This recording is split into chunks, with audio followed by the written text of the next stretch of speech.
everyone. Welcome to day 4 of the Changemaker Inclusion Summer Program. Today's agenda, we have our guest speaker, Cassidy Rolfe-Yates, all the way from England. It's 1 a.m. her time, so everyone give like a round of applause for her being here because it's so late for her. But our guest speaker is Cassidy Rolfe-Yates.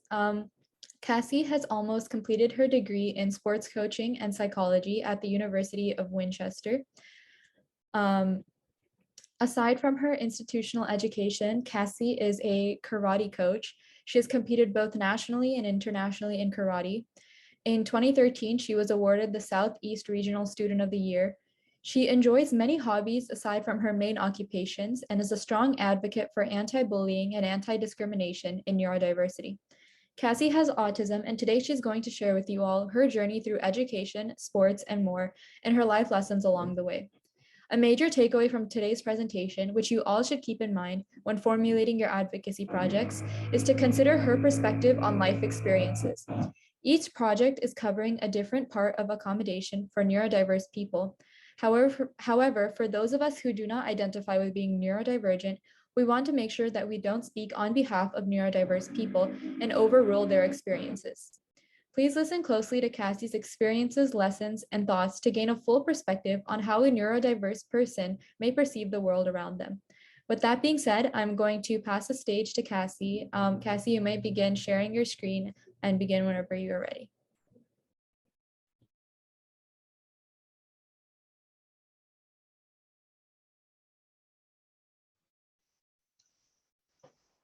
Hello everyone, thank you for this opportunity. It's actually been really good. Today I'm going to be sharing Rebounding Back, and this is education through a pandemic, mainly from the view of someone who is of a different learning style.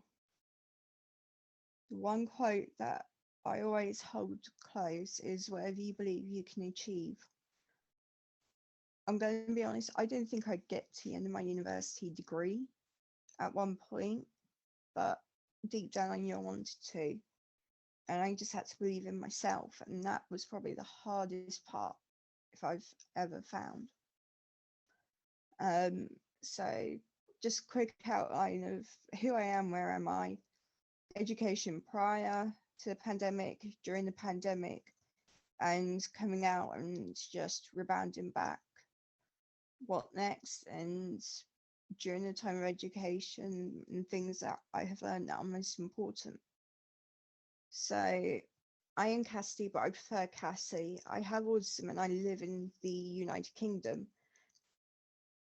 Offline, I teach karate, write articles, poetry, read books, complete pages from adult colouring books, and I love paper crafting too.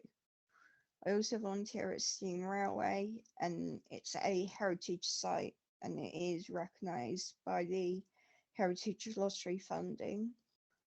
But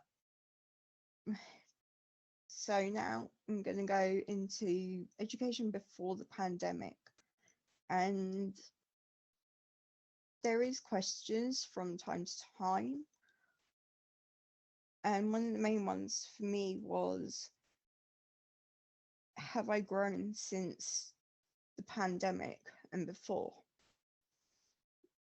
In the first 6 months of education at university, September 2019, it was a harder start for me at university.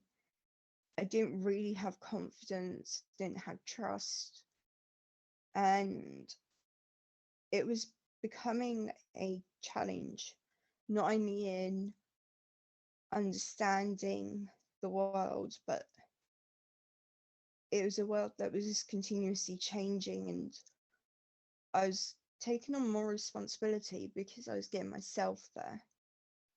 I love the content, and for me, the content that most resonates with what I've done is my ability to coach and communicate and work with other students, those who are on the autism spectrum and developing communication with them that works not only for myself but for them and other instructors within the region in karate.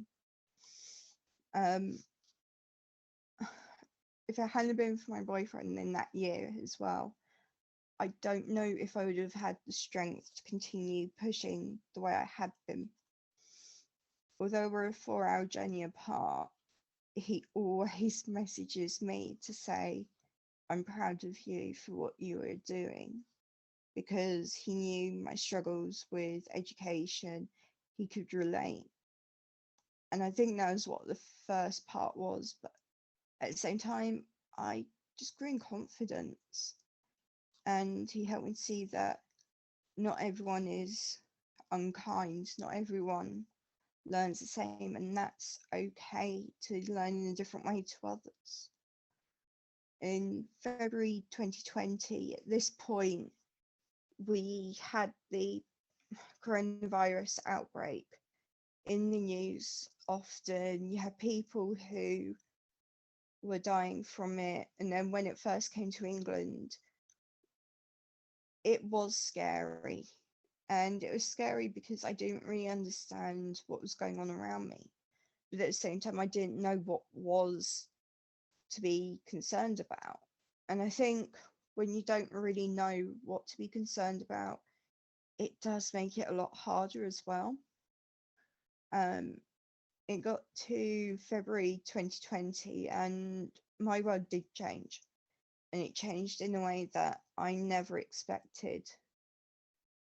And I lost my great grandmother. She would always ask me how my university degree was going, how I was in my approach to what I wanted to do, to what I wanted to follow. She'd always ask about my grades, and she'd always want to hear the news every time I spoke with her. And for me, I lost her just before we all went to online teaching for university and our lectures, because it was decided to take the action of closing the university to on-site education. Many of us were also a bit relieved because we were hesitant with getting on public transport. And for me, it was also a case of trying to find who I was again within myself. The night I got the call, and my dad got the call because he answered the call, it did change so much. And I remember that I just cried. I didn't know how else to explain it. And then the following day, I literally just picked myself back up again. And that's where I started to rebound back, because I'd had heartbreaking news. But I picked myself up and I just went straight on headfirst at my work, because I knew that she wouldn't want me to stop what I'm doing because I miss her, because she's gone. And I think that was something which this, I wouldn't say the students, but more the lecturers that I had and the support system I had were the ones recognizing that I needed that little bit of extra help, but I needed it in a way that others wouldn't agree to. There were times where it was harder because we had to do social distancing. And I remember also being afraid of losing other people.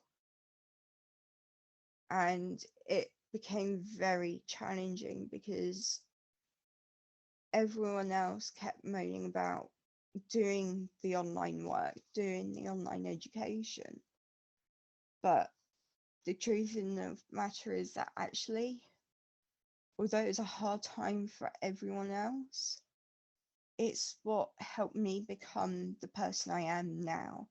it's what's helped me understand that actually I need to stand up not only for myself, but for the future of others and those who learn differently, who are neurodiverse, because no, society isn't always up to date in a sense, because they think that autism is a kid who is difficult or hard to manage, when really we're just confused and we're afraid of what's going on because it's a sudden change. And I know that I found change difficult. And it did become easier over time for certain things because it became the new routine that I had. But I also tried to keep my previous routine intact and using it with what my new one was. I did have a lot of sensory issues, but it started to show more during this time because I was in an environment where it was different sensations. I mean, we went from a nice warm room to a room where it was quite mixed because there was myself and my parents in one house. And although we were in separate rooms, it did make it quite warm. And for some of us, we were also having issues in terms of technology because we didn't all have devices that could meet the requirements that were needed, but we had to pay for that out of our own money.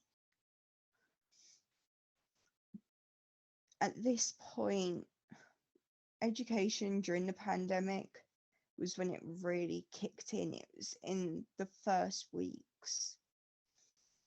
On the 23rd of March 2020, the Prime Minister Boris Johnson announced, "You must stay at home," where overnight all education went online and support with studying became far more challenging to access. And it became far more challenging because it isn't adults that were supporting myself or other students. We had a system called a buddy system, and they are referred to as a NMH or non-medical helper. And it was another student who would support you to attend your lectures, note taking, just walking with you to where you're going for it. And also just staying there and being with you when you're finding it hard. And for me, where that was suddenly gone, it was a lot harder. And I didn't always have the confidence at that point. And then that was 4 days before my great grandmother's funeral. And I remember that although I wanted to do what was right for me in terms of education and focus on my education, I knew that I also needed to let my guard down, let people in to understand how I was feeling, and for them to understand the fact that when you have such a short notice that you got a funeral in 4 days, we can't get here from Ireland, we can't get here from America, and the rest of my family who are also way further north in England. And I was only going to take part of the eulogy. And for that, when it was a case of it's all or nothing, I wanted to back out and I didn't want to do it. But at the same time, I did it because it's what she would have wanted. And I remembered her saying to me, do what's right for you, not what's right for everyone else. But I also knew that I'd promised her that we would make sure it was someone within the family or a very close friend that would read the eulogy. So 2 days in, and a lot of things changed. We all suddenly had our lessons and our lectures on time. We'd have an hour in mode of study and focusing on what's going on.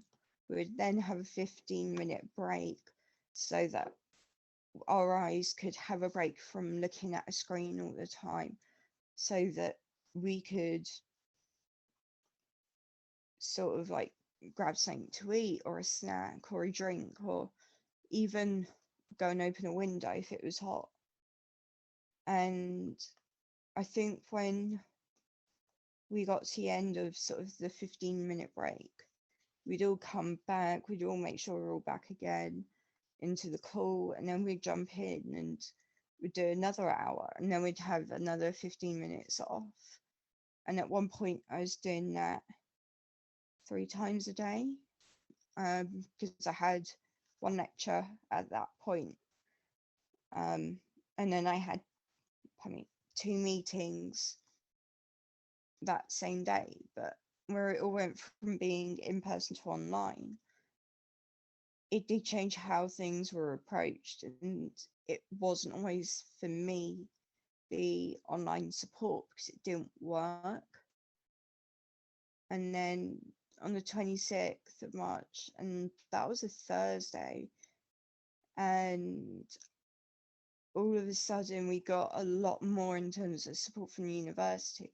We got extra resources online, more time slots available for students to use the support services that were available for us to have meetings with our tutors online. And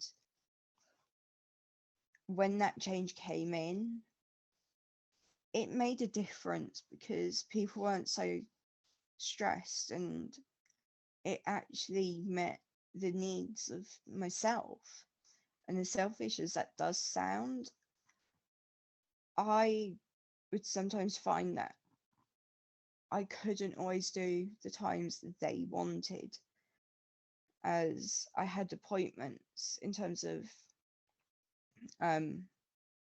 outside of education for like my karate, where I was going through the process of what we call a DBS, or database security check.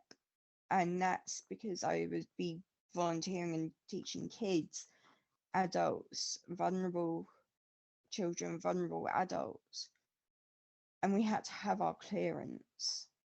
So it would be regular meetings just to talk. Then we got to Friday, 27th of March.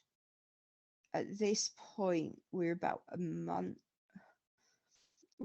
a month into online learning at the university, as we went online about 27th of February. So it was short notice, but at the same time, that was when we also had a week break.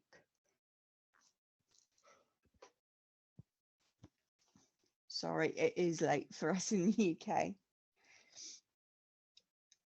But one of the skills that I had learned was to stop, step back, take a breather, and don't just force myself to do everything because that's what has to be done. Sometimes saying, no, I can't do this, is the better option. You might think that you look weak, but for me, that was how I got through my days where I wanted to prove people wrong, that there is more to me than just this person who is confused and wants to communicate with others on a level that they understand, but also that I understand, because communication isn't easy. And I think a lot of you might agree that sometimes communication through autism or ADHD is easy when it's not. It can actually be very tiring for a lot of us. And on the day we had my great grandmother's funeral, I'd done a lecture earlier that morning, and it kind of clicked that actually I'm not upset and sad because she's gone. I'm upset and sad because she wouldn't be able to see my face when I could tell her I've made it through my exams, I've got such and such as a score. And I remember that it had only been December 2018 that we first had her back with us for Christmas. I spent Christmas 2019 in December with her, my grandmother, and my grandfather. And we all saw New Year in together.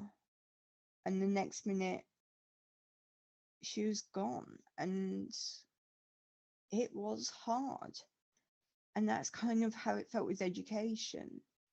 The support that was working for me. One day it was there, the following day it had changed, and it made it a lot more difficult. And I remember 1 hour before we had to leave for the funeral, I cried an hour before we left. I then got there, and then I saw my grandmother, my grandfather, and then I saw where my great grandmother was laid to rest in the coffin, and I cried at that point. And everyone kept on asking, are you sure you want to do this? And my brain at the time was going, I'd rather not do it, but my heart was going, I want to do it, because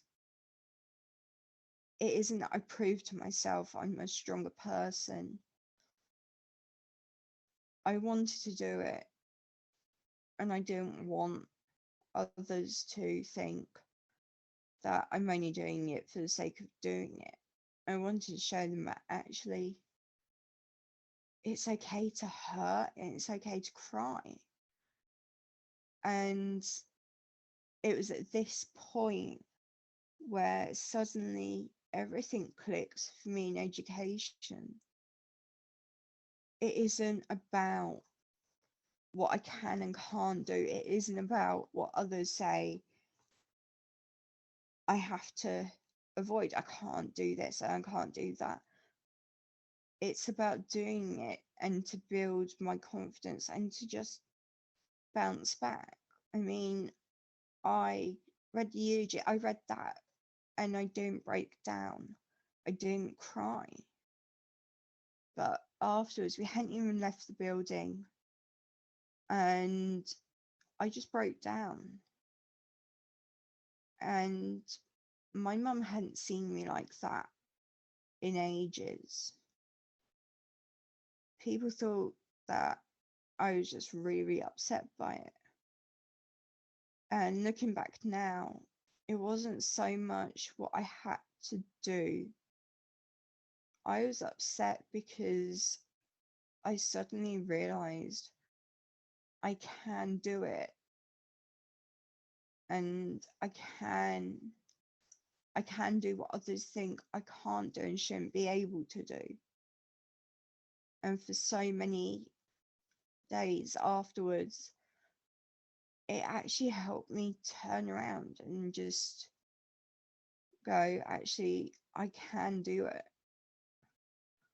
I remember when I got home, I'd had an email from one of my lecturers that morning who asked if I was okay, if there was anything the university could do.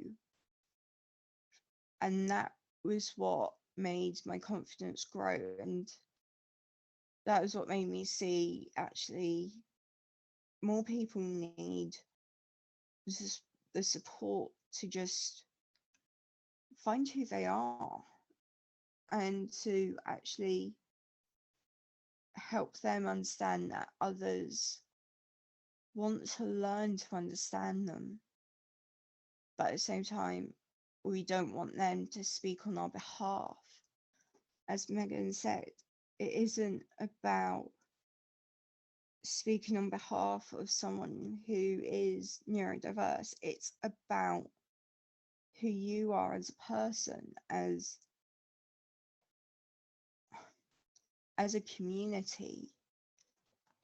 They say that my voice might not make a difference in the whole world, but if I could give that support and that encouragement to someone else, even if it took 2 years, for me, that'd be an achievement. And I started to recognize that actually I was already making that achievement in karate. In 3 years, I actually developed a way to communicate with 2 students who also have autism. And I literally coached them quite a bit because they felt safe with me because I could understand where they're coming from. And I understood what they were trying to explain. And then parents started to notice. The other instructors within our region noticed, and my parents. And I then noticed that my education was also signifying that rebounding back from difficulties. And it is at this point that my way of understanding and seeing education changed fully. And I remember one lecturer, I got a score of 35 and on one of my assignments, and I had to get 40 to pass, and that is out of 100. And the feedback I received on that, I actually did break down, and I couldn't cope with the prospect of doing exams online. Like, we'd do like this fun quiz because we have something called Kahoot that we can use, and it's educational, but it's also good fun. But even I just couldn't cope with clicking that join button or start. I was quite broken inside. But one of my lecturers, they literally went head over heels to do any change needed so that I could do my exam. And my exam was in statistics. Now, I'd already said that I didn't understand what was being taught. But then I came out of the exam as it was done in a different way. Everyone else had a multiple choice question set. I could do it as an essay, and I actually really surprised myself. And I got the highest score in statistics, not only within my group and cohort, but across the university for statistics. And it was there that we started to emerge out of the pandemic as well. At this point, we're in 21 in December. And as we were coming out, I started to realize that I don't have to prove myself to others, because if they don't want to be there for the hard times and they only want to be there for the good times, is it worth it? And that's what my education went with, which was, am I able to bounce back from my dissertation? On my dissertation, I got 34 out of 100 and I needed 40 to pass. Originally, that's what I was going to do for this, was discuss that aspect. But I thought, actually, an overview of education for someone who is neurodiverse and in a different country to many could be more powerful in not only myself and my education, my dissertation, but knowing that it could help, even if it's just one person. That meant a lot. And I wanted to be there and give that support. And now I know that it does make a difference. I mean, Megan approached me on Instagram on the page that I run called, I called it Sport in Autism, but it's more than just sport. It's the skills you associate with it. And that's where my final year, my dissertation came out. And I realized at this point, September 2021, this was the start of my final year at university. We went back into face-to-face learning again. I was hesitant, but no, it is harder as well. And for that year, I actually had 4 different buddies in semester 1. So semester 1 is September to December. Semester 2 is January to May. And I always thought, I can't do this. But I realized that the negative thinking patterns of I can't, it isn't saying that I'm not able to. It's I don't understand how to, because the way others might take it could be very different for the way I take it. But I hit the ground running. I didn't let my fear stop me. And for the year, 1 full year, I had a buddy, and we're still in contact now. And we do talk so much. And she always checks in on me. She asks how my university assignments are going. We're in the same cohort, just different subjects. But at the same time, if it hadn't been for her, I don't think I would have become the person I am now in education, because I won't stand for others being told they can't do something because people see them as different. Because you're not different, you're unique. And that's the same with learning. Each form of learning is unique to every person. And at one point, my buddy said, you have fought for far more than your final year, because you are the change that is needed.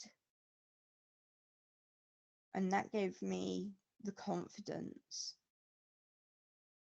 And ironically, my buddy messaged me with that. And the following day was when Megan approached me. And that was the spark to, I'm not going to let anything stop me. I shouldn't be afraid to try. I should be afraid to not try. And that change will be hard, but there are those people that can do that.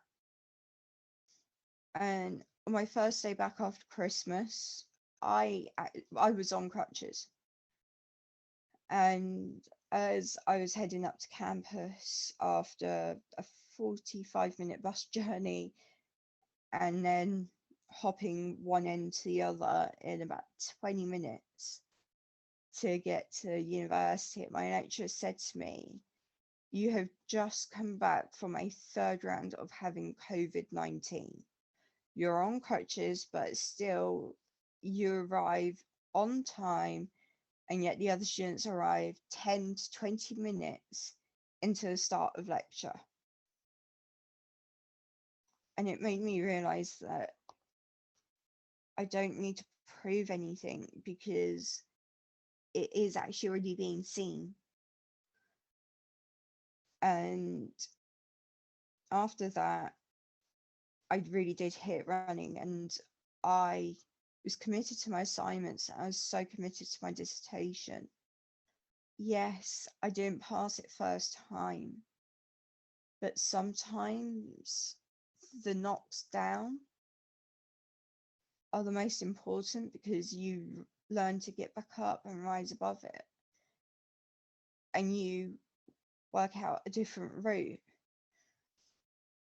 And the one thing that I remember from my great grandmother was, "All I wish is you don't give up when times are hard, because many of us know that you can and will bounce back from adversity." And that was her only wish. And I came to realize that actually I fulfilled that wish she had, because I did get back up. I didn't let anything knock me down and stop me from trying again. During my time of education, I've learned a lot. The commitment to studying and the commitment that I have is what I am transferring to taking the next steps. And that's bouncing back, that's asking for help, and sharing my journey with people who might be hesitant about education if they're finding it hard. Knowing that if it's overwhelming and it's hard to communicate, just speak up. And my buddy said to me all the time, "If you need to go out of the room to calm down, just give me a nudge." And I realized my autism is not what I am.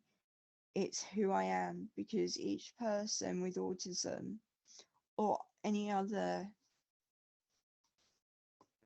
areas is different. No one is ever the same.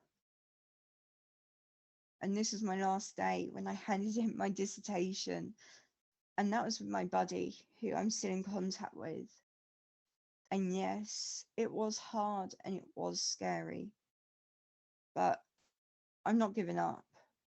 And we do talk, and she agreed that I could share this picture with you guys, because at first, when we got to 2019, I didn't think I would manage university.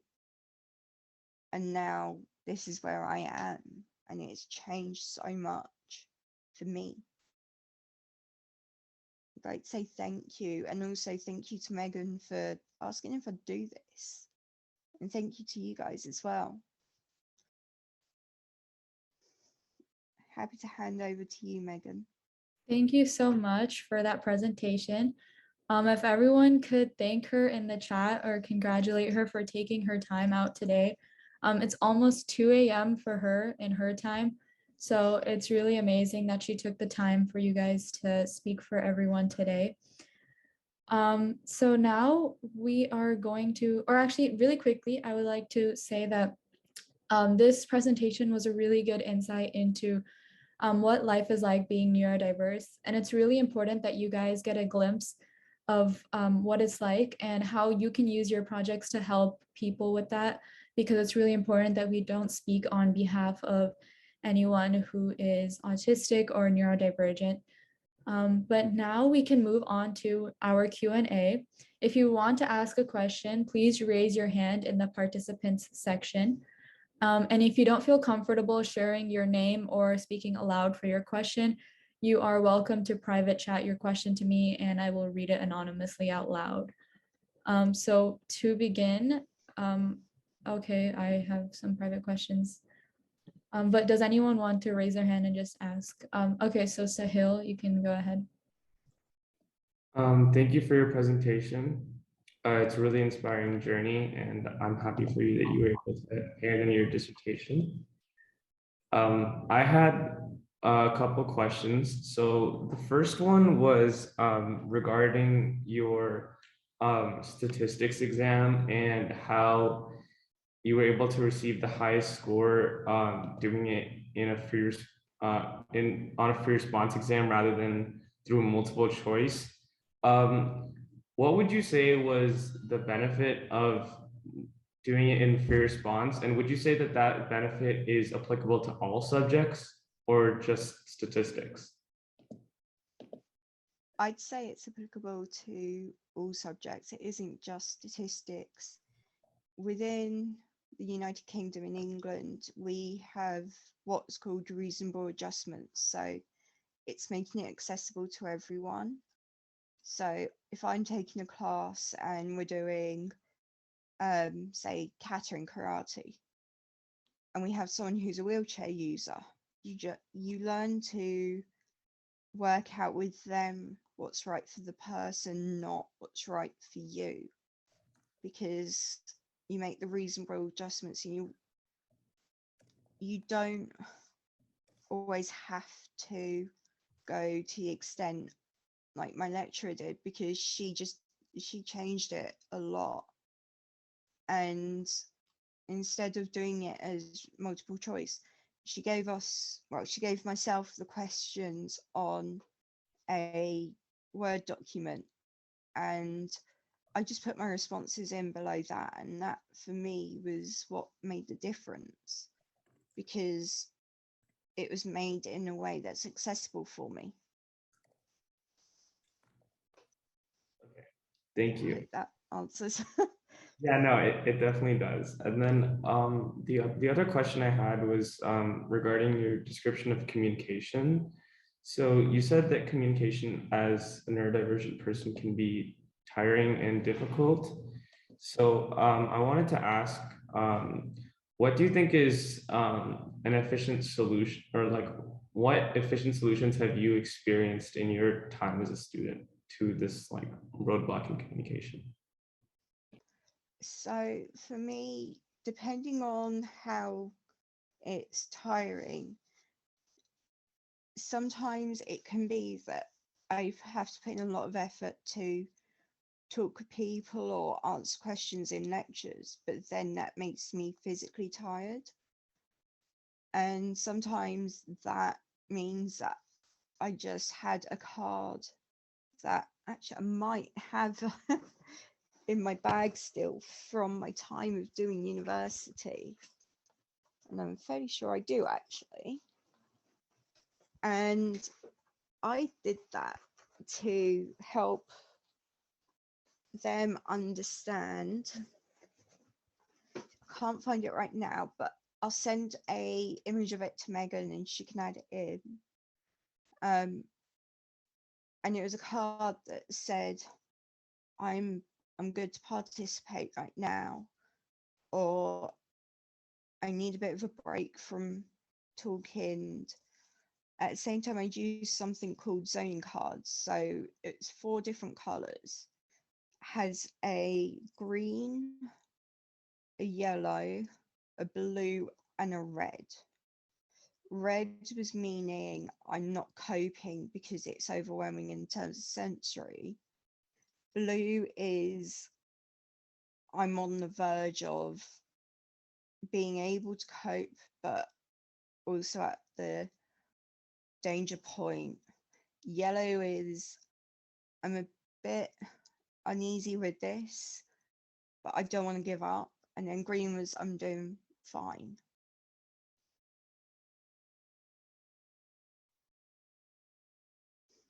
Okay, those solutions seem pretty implementable, and I'm glad that they worked out for you. So thank you.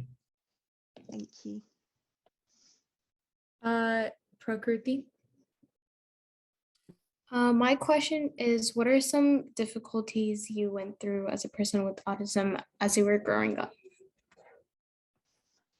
So when I was growing up, a lot of it was being different to other people.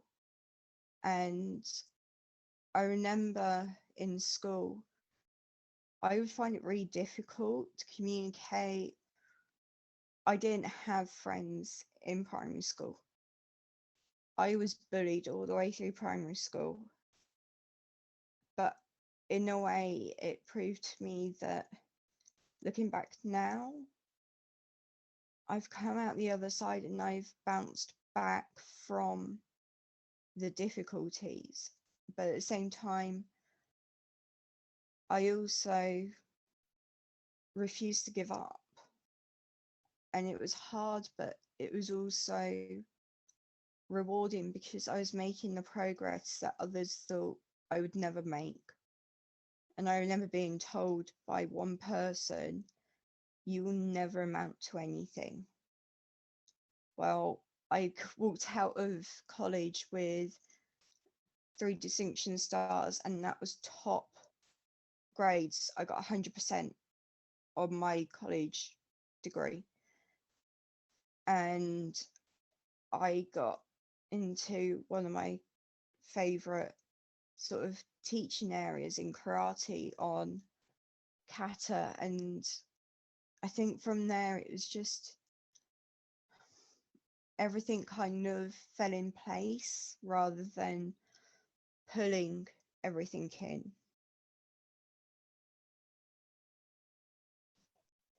Yeah, definitely. So I've received like quite a bit of questions in the private chat. I don't know if we can get through all of them.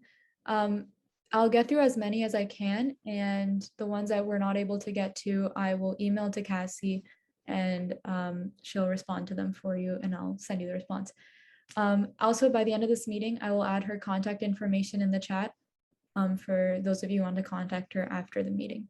But the first question I have here is, hi Cassy, I'm in the project of creating school activities for neurodiverse and neurotypical people. What do we have to keep in mind when accommodating for neurodiverse people?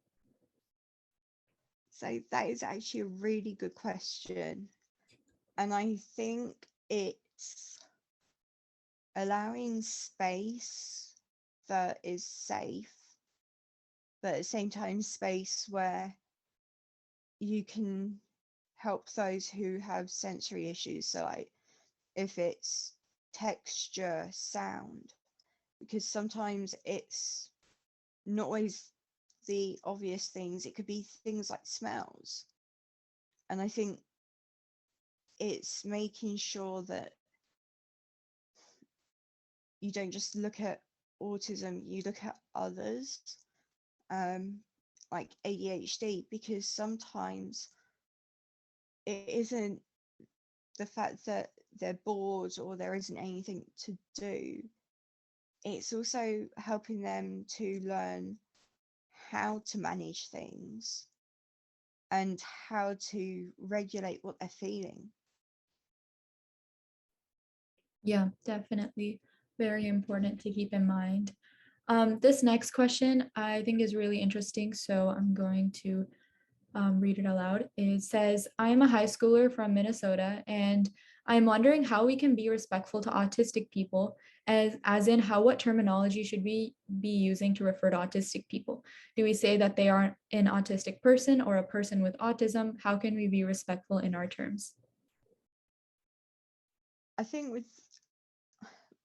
with how to approach it in terms of the way you word things, it will vary from person to person. There is no one set way. I mean, I'm always referred to as the person with autism, but I don't mind that. The one terminology that I don't like, however, is when people try and generalize it, saying that everyone's autistic because we're all on the same spectrum, just more than others, because that's wrong.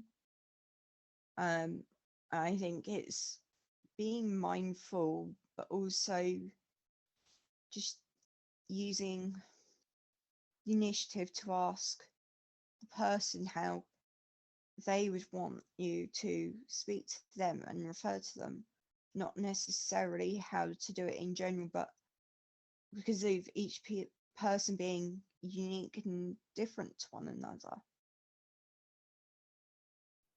Yeah, sometimes just asking would just be the right answer. This next one says, "Hi, Cassy. I am an autistic person from the Philippines, and I find it hard to adapt to classroom environments. How can I make learning an easier and better place for myself?" I think the first step is working out what it is that you find challenging, because sometimes understanding what it is you find challenging and then maybe looking at different solutions, talking it through with your teacher, because it can make a difference. I mean, when I brought it up, and I know where you're coming from with this, when I brought this up with my teacher, she went to me, "How come you didn't ask sooner? Because we can work out ways that we can try and make it more inclusive." And I think sometimes it's that element of fear that stops you, but it's also that element of,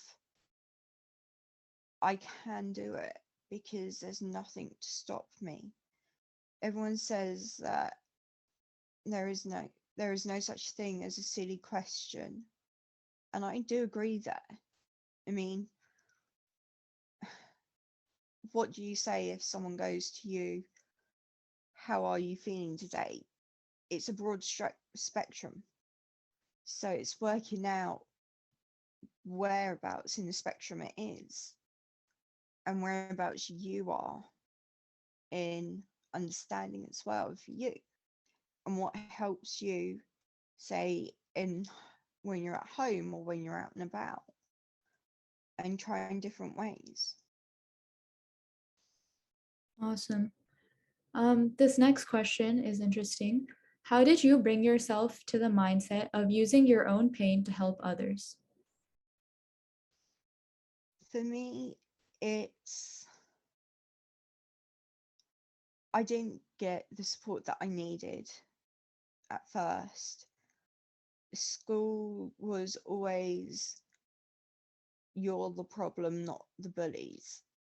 And I think it was using my own journey with bullying, and then when I got into secondary school, things started to change and I started to adapt, and grew more I became more able to ask for help when I was needing it. But it also became a point of two very serious instances in 2013. I have suffered long term with that. And when things started to change and we knew what we were working with and the fact that I have autism, once we knew that, that's part of who I am, it was just developing ways to cope. And then just seeing the gap in society that, there are those out there in sport who compete, who want to be coaches, but might not necessarily feel confident at first to approach it. And it's just, I didn't want others to go through the pain that I went through of not having the amount of support needed, but also to let them know that and to let you all know that you're not alone. Awesome. So I think we're going to get through one last question. And again, I'll email her the rest for responses. But the last question is, what is something you wish teachers and educators would have done for you in elementary and middle school?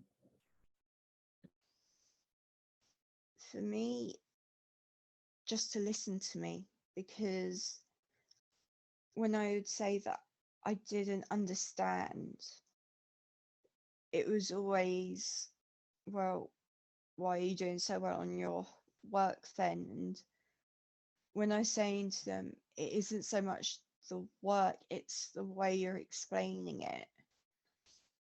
They took offense to it and they didn't really like it, because I would say that I didn't understand the way they were teaching me. And all I wished is that they'd listen to the end of it and not the beginning of it. Awesome. If you have somewhere to go, you guys are all welcome to leave since it is 6 p.m. I'm gonna try to do 2 more questions for those of you who want to stay, but if you have to go, you're welcome to leave.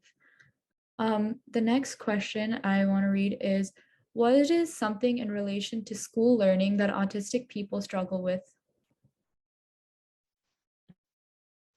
I'd say it's sound, because you've got a lot of different sounds going on around you. And sometimes the sounds can be overwhelming, or it can also be very destructive because you're not able to focus all the time.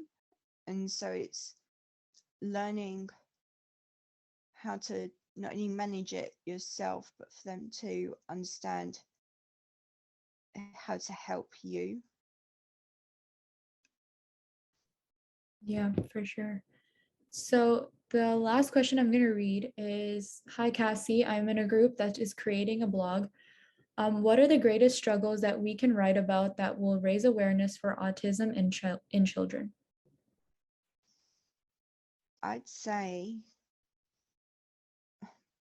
write down numbers 1 to 5 and then put down 5 different things that you've been able to work through and overcome, because each person's different, but each person's story is powerful and it's very unique, because my story won't be the same as someone else's.